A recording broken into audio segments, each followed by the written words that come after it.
Welcome to the Botanical Biohacking Podcast. Today we're going to be talking about nopales.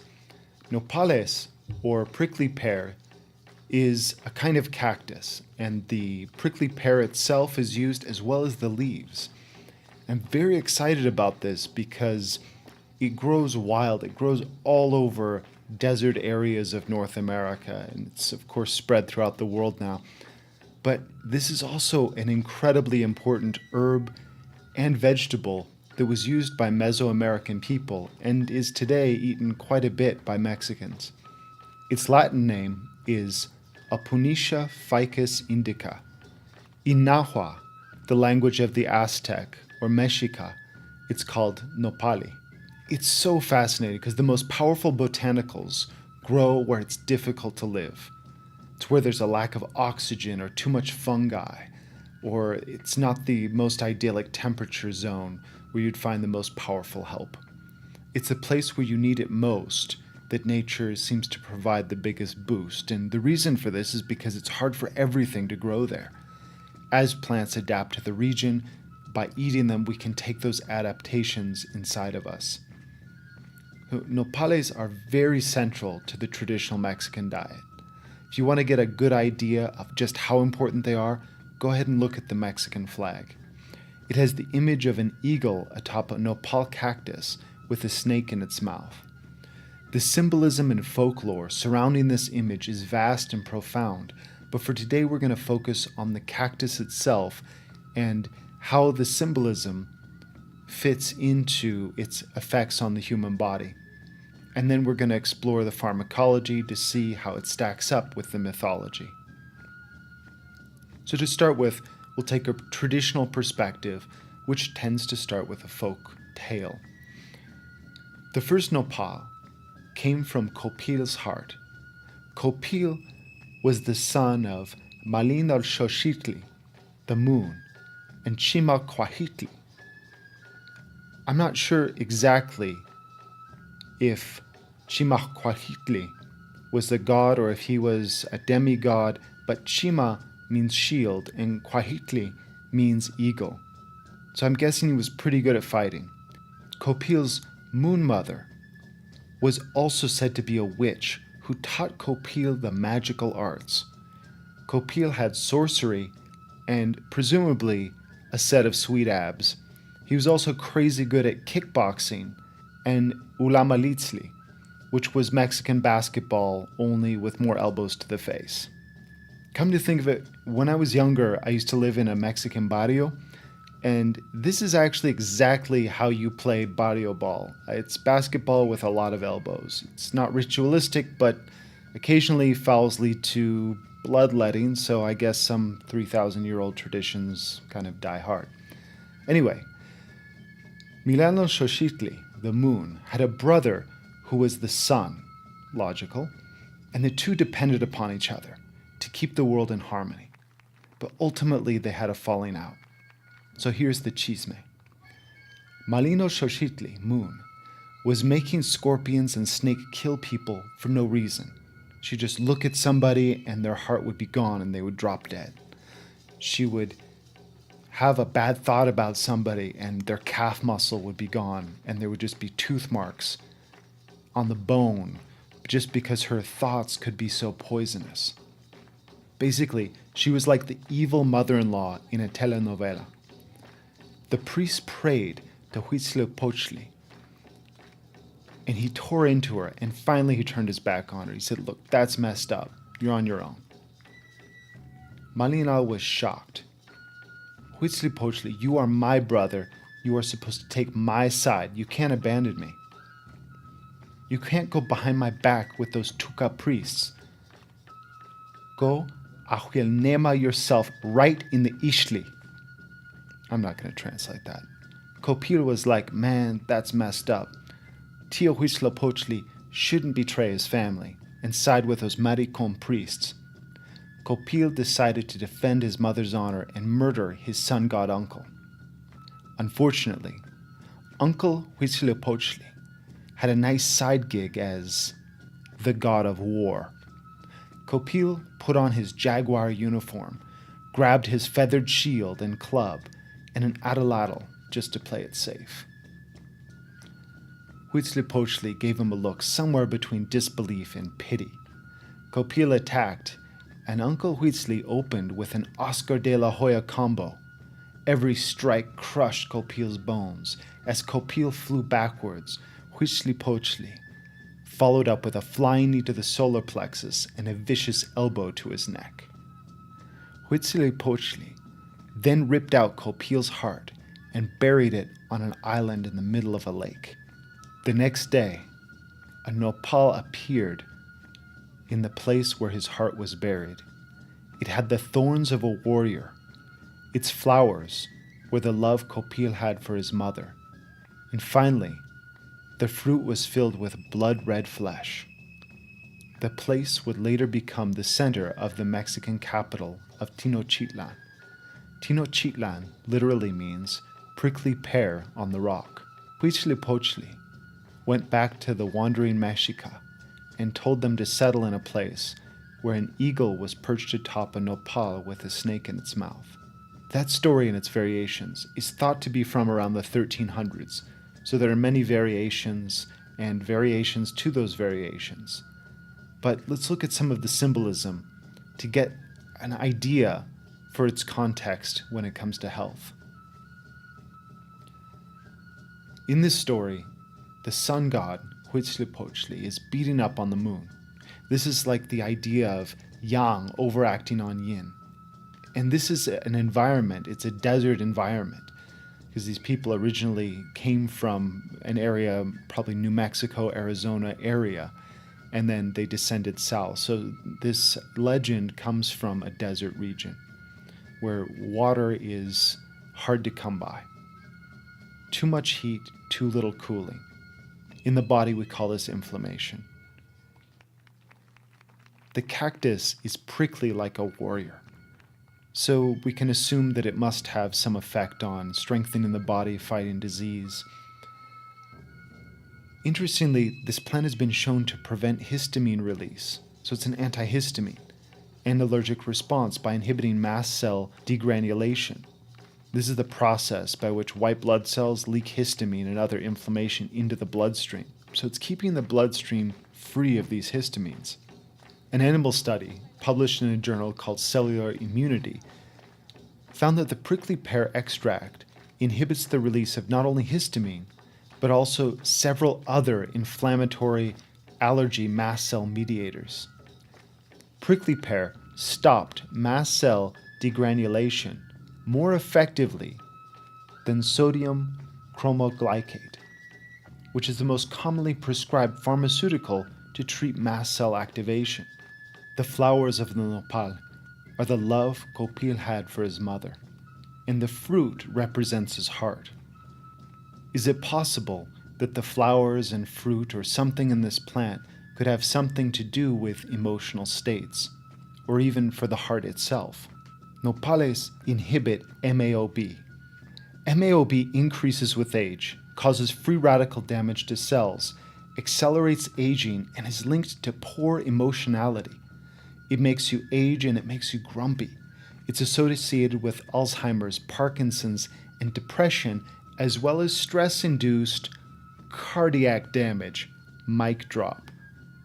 Copil is doing his work. It also improves the function of platelets in the blood. It lowers blood sugar and cholesterol and protects from damage caused by fatty liver. Now, this wasn't in the folktale, but it's also been found to inhibit cancer growth for colon cancer, prostate cancer, and skin cancer. Now, in an area with nothing but sun, having a plant that's a staple vegetable that's capable of reducing skin cancer is just literally a godsend. So thank you, Copil and Huitzilopochtli, for your indirect help tearing out his heart and putting it in Tenochtitlan. This is a low-calorie, high-fiber, vitamin and mineral-rich vegetable. Indigenous to Mexico and the southern U.S., and this is amazing because Mexico and the southern U.S. have some of the highest obesity and diabetes levels in the world. And nopales are so prevalent that they're seen as weeds, and in many places where people are being destroyed by diabetes. These grow in the front yard. You just see them all over the place. I'm in Albuquerque, New Mexico. Inside, diabetic people. Outside in the front, nopales, and the fruit is just dripping. I mean, it's literally rotting right there on the gravel. People don't tend to have grass yards here, but they'll have prickly pear cactus, and it's just there. And their diet may not include any kind of vegetable matter worth mentioning, and yet one of the most perfect herbs for them, they could literally throw a rock and hit it. So it seems that we as a people may need to lean more toward nopales and away from the cheeseburgers. With the earth warming up, with areas of the world becoming more and more arid, population pressure, it's important to remember these plants are 4 to 5 times more water efficient than the most water efficient GMO grasses. There are many herbs out there that claim to be, wonderful for fat loss. This is an actual fat loss food. And where I am here, I can just walk to the Mexican grocery store, get it peeled and chopped for about $1. And the fruit are about $1 a pound. So you're not looking at something that is expensive. It's very cheap, it grows easily, and it grows in areas without water. And I think because these areas are so rocky, it tends to be even more mineral rich. So nopals are high in potassium nitrate, phosphoric acid, potassium sulfide, calcium nitrate, magnesium sulfate, copper, zinc sulfate, and boric acid. Okay, so they're good. How do you eat them? So first of all, we need to remember that the nature of these is cold. So what I'll do is I'll get a bag of them and I'll just toss it in some soup. But if I just eat these by themselves, it's not going to be well balanced. This is way too cold for my gut. So what I'll do is I'll add some green chilies into it. Add some chili peppers, warm it up. Chili peppers, another amazing herb for diabetes, pain, and obesity. So personally, I've been eating these quite a bit in the last week. I've been living in the desert. I live in Albuquerque, New Mexico. And I've been getting a feeling like the desert was beating me up. Like there was something about the altitude, the heat, I just wasn't feeling my best. But since I've incorporated this food into my diet, I've been feeling tremendously better. So what I'll do is I'll get some soup going, add some green chilies, and then just dump the nopales in there. It's all chopped up and everything. If you harvest it wild, you want to shave it. You need to get all of the needles off, and then you shave it and then chop it up.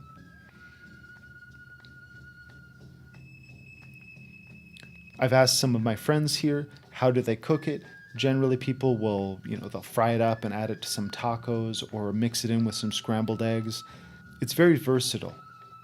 So I think if you just use it as you would any other vegetable, you could find quite a bit of benefit. Now, if you're somebody who has a lot of water retention and you live in some place like Seattle where it's kind of dreary and it's rainy, this probably isn't going to be a great food for you. I mean, maybe conditionally it could be, but as a staple food, probably not. You're going to want to eat something that is more appropriate to the climate.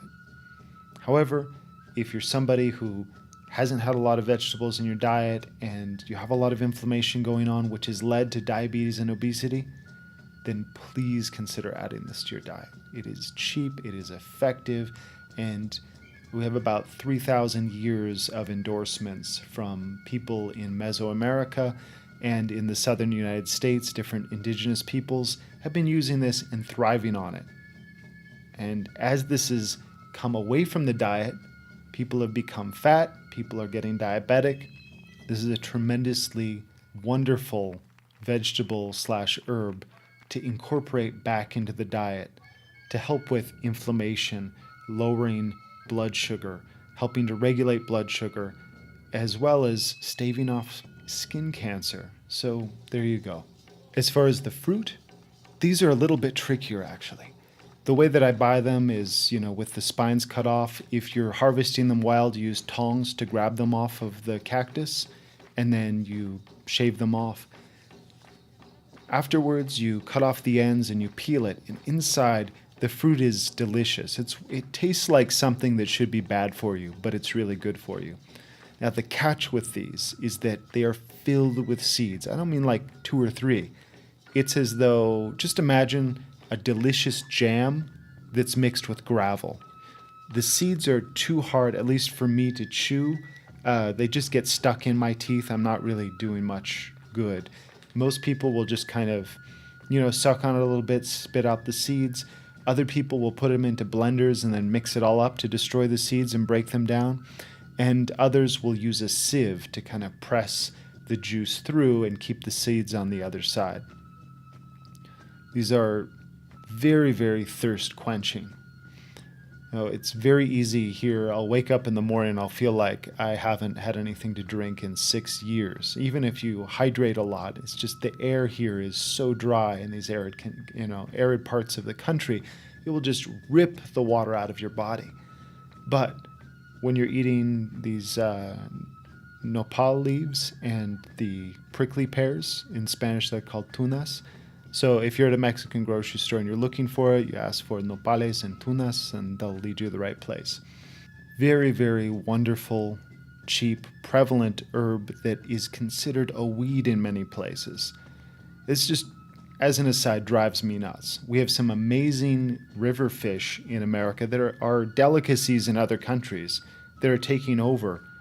We have some of these weeds are tremendously medicinal. And if people know about it, we wouldn't have any problems with it being overgrown one way or the other. We could make use of it. So anyway, nopales. If you live in an arid place, grow these, buy them, eat them. It can stave off a number of diseases. Incidentally, just adding nopales and eating the tunas as part of my diet, I probably lost 10 pounds and my face is less swollen. It's tighter. I'm looking a lot younger and feeling great. So very excited about how I also feel hydrated. There are times where I would dry out so much that I didn't really feel like exercising. I could drink water, but it just wasn't absorbing. Perhaps my minerals were low. I'm not sure. But after incorporating these into my diet, I feel a great impetus to go out and exercise, attend more dance classes. I'm taking salsa now and feeling great about life. So if you're experiencing a little extra fat because of inflammation, then you might want to give it a try. Thanks so much for listening to Botanical Biohacking. My name is Dr. Andrew Miles. Wishing you a very wonderful day.